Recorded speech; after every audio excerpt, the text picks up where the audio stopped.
Hello students of class 12th economics. बेटे जैसे कि आपका चैप्टर नंबर 5th चल रहा है इंडियाज़ फॉरेन ट्रेड, जिसमें बेटा हमने क्या करा था प्रीवियस वीडियो में इनवार्ड स्ट्रेटजी के बारे में पढ़ा था। आज हमने क्या करना है, इनवार्ड लुकिंग ट्रेड स्ट्रेटजी के good impact and bad impact को रीड करना है। ठीक है, ये है स्ट्रेटजी के गुड इम्पैक्ट। ठीक है, फिर हम इसके बाद रीड करेंगे bad impact. Following observation highlight the good impact of inward looking trade strategy. इसमें है नंबर 1 के ऊपर high rate of industrial growth with structural transformation. High rate of industrial growth यानी कि जब इंडस्ट्रीज़ में सुधार होना शुरू हुआ तो इससे क्या हो गया, इंडस्ट्रीज़ अच्छे लेवल के ऊपर ग्रो करना स्टार्ट कर दिए।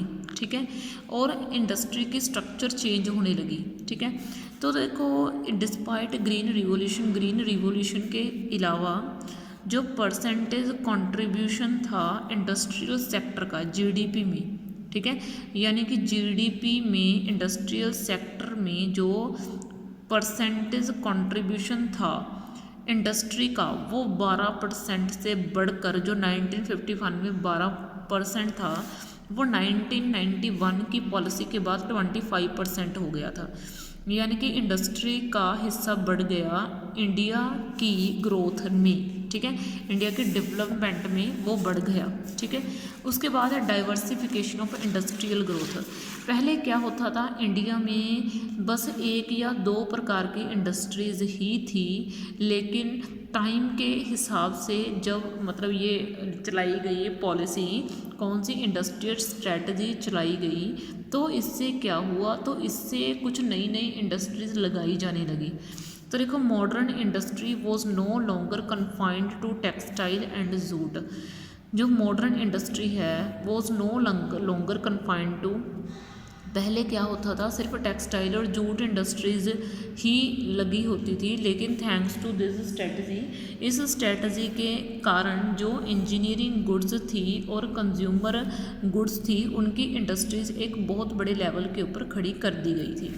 ऑइंग to the inward looking trade strategy, एक स्ट्रेटजी के कारण there was a noticeable growth of the sunrise industry. जो इंडस्ट्रीज़ थी इलेक्ट्रॉनिक इंडस्ट्रीज़ थी उसमें बहुत ज़बरदस्त चेंज देखने को मिला।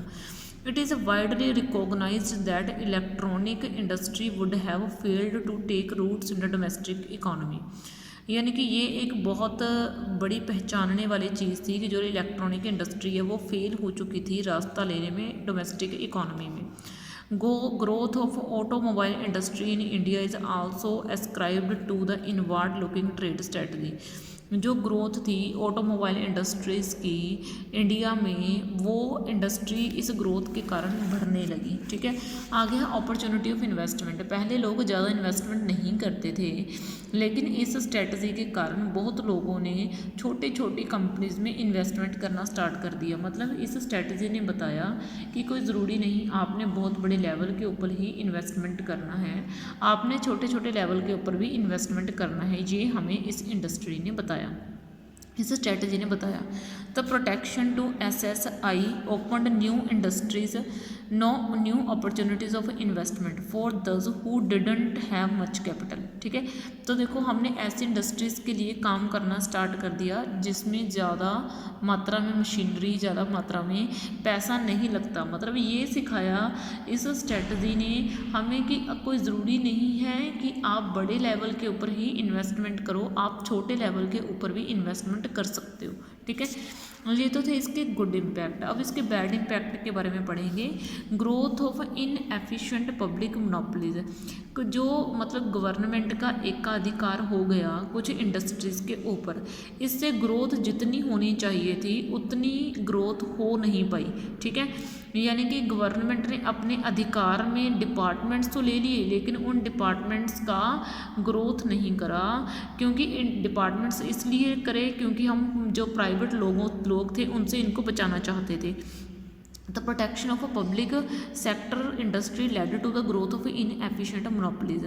कहना telecommunication was a government monopoly till about 1990. तो जो telecommunication थी वो एक गवर्नमेंट मोनोपोली थी। ये देखो गवर्नमेंट का अधिकार था जो टेलीफोन्स वगैरह थे उनके ऊपर 1990 से। तो इससे होता क्या था, ग्रोथ तो कोई होती नहीं थी, तो लोगों को सालों साल ना एक टेलीफोन कनेक्शन के लिए दर दर घूमना पड़ता था। ठीक है। Lack of competition implied lack of modernisation.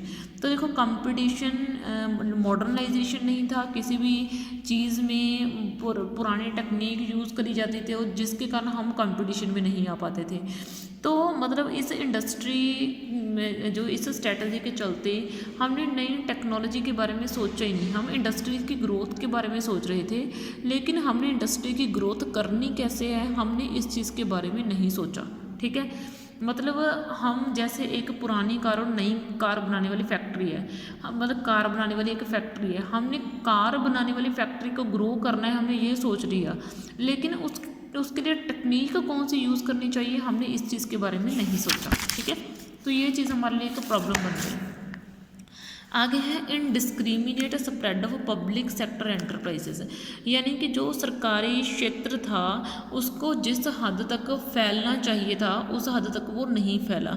यानी कि बात सीधी सी है, गवर्नमेंट को जितना डेवलपमेंट करना चाहिए था तो गवर्नमेंट ने उतना डेवलपमेंट नहीं करा, जिससे इन्वेस्टमेंट की अपॉर्चुनिटीज़ लोगों के हाथ नहीं लगी और इससे हमें लॉस ही होने लगा, फ़ायदा नहीं।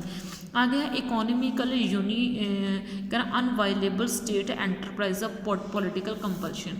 फिर धीरे धीरे होना क्या था, पहले तो था कि प्राइवेट लोगों के हाथ में ही इंडस्ट्रीज़ थी, लेकिन धीरे धीरे हुआ क्या, धीरे धीरे हुआ ये कि ये जो इंडस्ट्री थी इसमें पॉलिटिक्स भी होने लगी और करप्शन होने लगी, और करप्शन होने के कारण हमें चीज़ों का फ़ायदा नहीं मिल पाता था, हम नुकसान में जाने लगे। इस इंडस्ट्री ने ये हमारे लिए एक नेगेटिव इम्पैक्ट लाकर खड़ा कर दिया था। ठीक है।